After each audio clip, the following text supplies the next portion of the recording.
सड़ा करके अपने कार्बन द्रव्य की मात्रा को बढ़ा सकते हैं और उससे हमारा खेत जो है भुट्टा पर होगा। इस पे और साथ में कई चीजें बात की, जीवामृत, घनजीवामृत का, उस पर भी हमको ध्यान केंद्रित करना चाहिए। अब दूसरा जो महत्वपूर्ण बात है कि हमें अश्वगंधा की खेती के लिए सबके लिए बताता हूँ, मैंने किसी बाहरी सहायता के अपनी विवेक और बुद्धि से फसल कमाई है, ना ही कोई मुझे वैज्ञानिक दृष्टि मिली है, ना ही किसी का आधार मिला है कि आप ये खेती करिए, ये फसल में ये डालिए, वो डालिए। कोई भी किसी से फसल मैंने अपने विवेक और बुद्धि से मैंने फसल सबके सामने पेश करी है। अब आगे भी सबका मार्गदर्शन रहेगा तो हम चाहेंगे खुद और बना सके। 2008 में तो और ऐसे जैसे ये वाला जो आपका थोड़ा सा भी वीकनेस है, लेकिन धीरे धीरे अगर आप उसको करेंगे तो इसको कैटेगराइजेशन करेंगे तो निश्चित रूप में आप अधिक ट्रेडिंग कर। यहाँ पे किसान भाई सुरेश धाकड़ जी बैठे हैं जो कि वर्षों से अश्वगंधा की खेती अपने तरीके से वो कर रहे हैं और अभी पिछले 28 फरवरी को वो हमारे जिला इस कार्यालय द्वारा डॉक्टर मनीषा पाठक मैडम के नेतृत्व में एक कार्यशाला का आयोजन किया गया था, जिसमें अश्वगंधा खेती के बारे में कृषि अधिकारी द्वारा विस्तृत से बताया गया था, जिसमें हमारे किसान भाई धाकड़ जी भी वहाँ पर आए थे और वहाँ पे इन्होंने उस कार्यशाला का बहुत लाभ लिया और वहाँ पर इनके कुछ प्रश्न थे कि जो असल में अश्वगंधा के जो बीज होते हैं, असल में ऑथेंटिक बीज कहाँ से प्राप्त किए जाएं, और उसका जवाब उनको कृषि अधिकारी महोदया ने बताया कि वो इसके लिए उनको ऑथेंटिक बीज की उपलब्धता के बारे में बताएंगे। और कुछ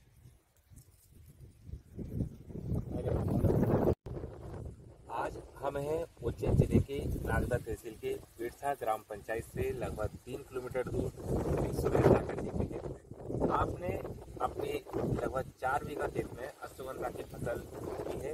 जैसा कि आप देख पा रहे हैं ये अश्वगंधा का पौधा है और हमारे साथ है सुरेश धाकड़ जी। उन्होंने अपने खेत में अश्वगंधा की खेती की है और इसे आप देख पा रहे हैं। अब उनसे हम पूछते हैं कि आखिर उन्होंने अश्वगंधा की खेती का पता सबसे पहले कैसे पता चला आपको? जी, मेरे को सोशल मीडिया से जानकारी लगी थी, यूट्यूब पे वीडियो देख के मैंने ये खेती करना स्टार्ट की और अभी ये खेती अश्वगंधा की मैं 4 बीघे में आज की तारीख में कर रहा हूँ 2025 में। तो अश्वगंधा की इस खेती के बारे में आपको सोशल मीडिया से जानकारी मिली, तो आपको ये पता है कि ये एक आयुर्वेदिक औषधि है? जी, बाद में मालूम पड़ा, 1-2 साल बाद मालूम पड़ा कि ये औषधि फसल भी बोलते हैं इसको, और इसके अनेक प्रकार के क्रीम पाउडर वगैरह जो चूर्ण वगैरह बनाते हैं उसमें भी काम आता है। आज जैसा कि आपको ज्ञात है कि एक जिला एक उत्पाद के अंतर्गत पिछले हमारे 28 फरवरी 2025 को जिला आयुष अधिकारी डॉक्टर मनीषा पाठक मैडम के नेतृत्व में एक कार्यशाला का आयोजन किया गया था, जिसमें कि हमारे धाकड़ जी सहित हमारे जिले के उन्नत किसान सभी लोग आए थे। आज हम जो है बिरसा में हैं, मैं डॉक्टर जितेंद्र जैन, हमारे nodal officer doctor Manoj Vishwakarma sir, साथ ही हमारे किसान यहाँ पर हैं श्री धाकड़ जी। वो हमें बता रहे हैं कि आखिर अश्वगंधा की खेती गेहूँ की खेती से कितनी अच्छी होती है। जी सर, इसमें क्या है, औषधि फसल होने के कारण इसको मार्केट में सेल भी अच्छी होती है, पैसा भी अच्छा मिलता है, फिर खेत अच्छा वो मतलब रहता है, उसमें जीवाणु पैदा होते हैं ज़्यादातर, तो ज़मीन अच्छी रहती है, इससे अन्य रोग आने की संभावना बहुत कम रहती है। तो हर जगह अल्टी पल्टी करके हम हर साल बोते हैं। बड़ी खुशी की बात है कि आप जो है अश्वगंधा की खेती लगातार कर रहे हैं। ये हैं आज हैं हमारे साथ किसान मित्र श्री सुरेश धाकड़ जी, वो ये बता रहे हैं कि अश्वगंधा की खेती जो है, आप हमारे जो जिले के जो किसान हैं, उज्जैन जिले के किसान, उनके लिए आपका क्या संदेश है कि अश्वगंधा की खेती क्यों करें? एक तो आप मार्केट में पैसा भी अच्छा कमा सकते हैं, इसके अलावा जमीन सुधारक में भी बहुत अच्छी काम करती है ये जड़ वगैरह, इसकी पत्ती ऑर्गेनिक वगैरह जो हर चीज़ जो रहती है, तो एक अपने वर्मी कंपोस्ट जो डालते हैं खेत में, उसी का भी ये भी काम करती है। पैसा भी कमा सकते हैं, फसल भी ले सकते हैं और अपने खेत भी सुधार सकते हैं इससे।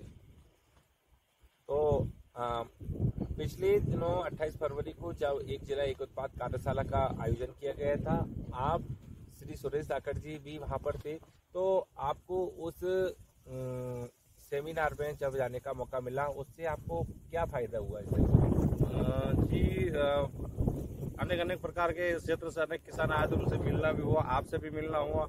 कृषि अधिकारी ने जो मैडम जी जो थी, उन्होंने जानकारी दी, वो भी मार्गदर्शन में हमने अपनाई। अगले साल हम और बेहतर करना चाहते हैं आपके मार्गदर्शन में। निश्चित रूप से आज हमें उम्मीद है कि आप हमारे क्षेत्र के किसान श्री सुरेश धाकड़ जी और अन्य लोग जो हैं किसान मित्र हमारे धाकड़ जी से प्रेरित होंगे और निश्चित रूप से अश्वगंधा और अन्य औषधीय पौधे जैसे कि अकरकरा, आप सफेद मूसली, शतावरी, कालमेघ आदि औषधियों की खेती भी करेंगे। धन्यवाद। तुलसी भी लगा रखी मैंने साइड में, आपके सर को वीडियो बना के डालेंगे। तुलसी की भी लगा रखी मैंने 2 बीघे की और 4 बीघे की अश्वगंधा लगा रखी। धन्यवाद। आज हम हैं देरछा के कृषक सुरेश जी नंदेड़ा के साथ में, और सुरेश जी जो लगभग पिछले 8 से 10 वर्षों से अपनी खेती को परंपरागत खेती, गेहूं, चने, सोयाबीन, इससे अलग हटकर औषधीय खेती की ओर बढ़े हैं, और पिछले 8-10 वर्षों से औषधीय कृषि करते हैं। और अभी भी हम जहां खड़े हैं आप देख रहे हैं, इनने अपने खेत में जो है अश्वगंधा लगा रखा है, एक औषधीय पौधा है, और ये खेती भी ये पिछले कई वर्षों से कर रहे हैं। आइए अब हम इनसे जानते हैं अश्वगंधा के बारे में। अश्वगंधा किस प्रकार की फसल है, क्या काम आती है, कब इसे लगाया जाता है और किस प्रकार से इस खेती को करते हैं जिससे कि ये अच्छी फसल इसको ले सके, और कहाँ इसकी उपज को हमें बेचना होता है। किसान भाई जो आगे भी ये खेती करना चाहते हैं, क्योंकि धीरे धीरे हम देख रहे हैं जो परंपरागत कृषि जो है, सोयाबीन, गेहूं, लहसुन, तो धीरे धीरे हमारी जो खेती है इसकी उर्वरक शक्ति इन फसलों के लिए नष्ट होती जा रही है, और धीरे धीरे कहीं ना कहीं किसानों को औषधि फसलों की ओर बढ़ना पड़ेगा। और इसीलिए हम आज जब सुरेश जी से बात करेंगे तो इनकी जो बातें होगी वो अन्य किसानों के लिए भी लाभदायक हो सकती है, अगर वो इन्हें इसके ऊपर अमल करें तो। सुरेश जी आप बताइए, आप ये कृषि अश्वगंधा की कितने वर्षों से कर रहे हैं? जी, मैं पिछले 2016-17 से कर रहा हूँ उसकी खेती।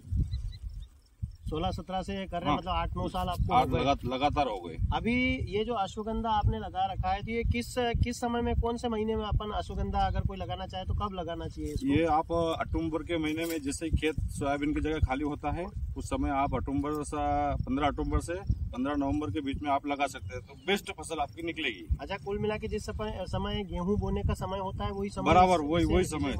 अच्छा, इसको लगाने के दौरान मतलब पूरी फसल में कितनी बार पानी की आवश्यकता होती है? इसमें ज्यादा पानी नहीं लगता है, इसमें केवल 4 पानी लगता है। औषधीय फसल है, इसमें बहुत कम पानी लगता है।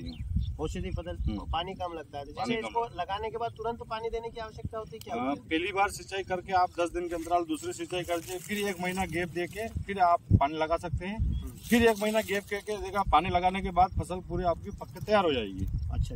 अच्छा सुरेश जी, ये जैसे जो फसल अपन लगाते हैं, कोई किसान और भी इसे जब लगाना चाहे तो इसको, इस फसल की क्या क्या चीजें बिकती है, बेच क्या सकता है किसान इसकी ये जड़ भी बिकती है यहाँ से यहाँ तक। हाँ। और यहाँ से यहाँ तक ये पूरा पाला ये भी बिकता है, जिसको अपन अश्वगंधा पंचांग बोलते हैं।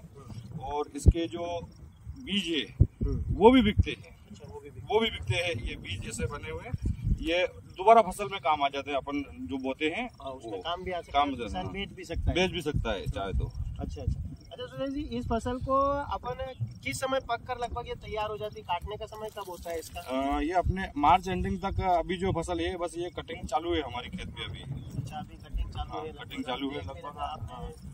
मध्य प्रदेश की सबसे बड़ी मंडी, ये वहीं पे फसल सारी बिकती है, औषधि फसलें। अच्छा, ये जो इसकी फसल जो है औषधि है, तो ये किस बीमारी के लिए, किस काम के लिए आ सकती है मनुष्य का इसका उपयोग करें? इसमें आयुर्वेदिक में इसकी करीबन आज के युग में 80% इसको हर आदमी इस्तेमाल करता है अपने घर में, पर वो पहचानता नहीं है कि किस क्रीम में कौन सा है, पर आता है इसी का मिलावट, इसी का पाउडर जो बनता है ना, वो क्रीम में अपने लगाते हैं चेहरे पे, फेस वॉश वगैरह, और कैप्सूल के जो अंदर के जो रहते हैं वो खोखे वो भी इससे बनते हैं। अश्वगंधा के पाउडर से अनेक तरह प्रकार की मतलब इससे दवाइयाँ बनती है।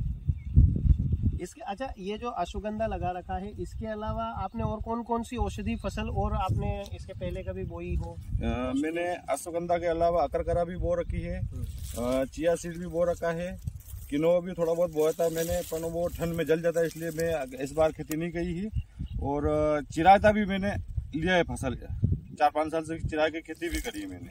अच्छा, ये जो आप औषधि फसलें बो रहे हैं, तो कहीं कोई शासन प्रशासन की ओर से कोई आपके खेत पे कोई किसी के ने निरीक्षण किया, या किसी ने आपको कुछ इस बारे में शासन प्रशासन का ध्यान इधर गया अभी तक कोई भी नहीं आया? नहीं, अभी तक आज की डेट में 2025 में 1-2 बार उज्जैन के जो कृषि वैज्ञानिक वो सर्वे करने के आए, इससे पहले आज तक कोई खेत पे सर्वे नहीं करा, और न ही किसी वैज्ञानिक दृष्टि से शासन से न ही किसी फसल की सूद ली। और मैं अपने दिमाग और विवेक से ही मैंने इसको खेती को अपनाया और कर रहा हूँ अभी तक।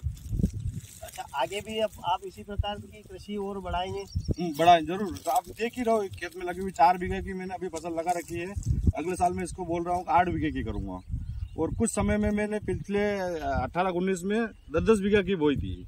अच्छा, ये जो आप बता रहे हैं कि इसको 3 प्रकार से किसान बेच सकता है, इसकी जड़ बिकती है, इसको बीज भी बिकते हैं, ये पत्ती पाला ये भी बिकता है, बराबर। तो लगभग ये क्या भाव, अलग अलग भाव रहता है, क्या भाव बिक सकता है? जैसे अपन जड़ की बात ये यहाँ से कटिंग करके ये वाली जड़ ये अभी मार्केट में चली 30,000 से 35,000 ये पर कुंटल बिक रही है अभी ये भाव। हाँ, और यहाँ से लगा कर यहाँ तक ये पूरा पंचांग बिक रहा है, मतलब 1000 रुपए से 800 रुपए पर कुंटल। और इसका जो बीज है वो अभी 500 रुपए पर केजी जा रहा है। अच्छा, 500 रुपए पर केजी इसका बीज हाँ, बिकता है। 1 किलो के 500 रुपए। आपको मार्केट में कहीं भी बीज खरीदने जाओगे तो 500 रुपए लगेंगे पूरे। तो कुल मिला के इसकी सारी चीजें बिकती है, एक भी पत्ता इसका वेस्ट नहीं जाएगा, कोई भी पार्ट हो आपके खेत में बिल्कुल वेस्ट नहीं जाएगा, सब बिकता है पूरा।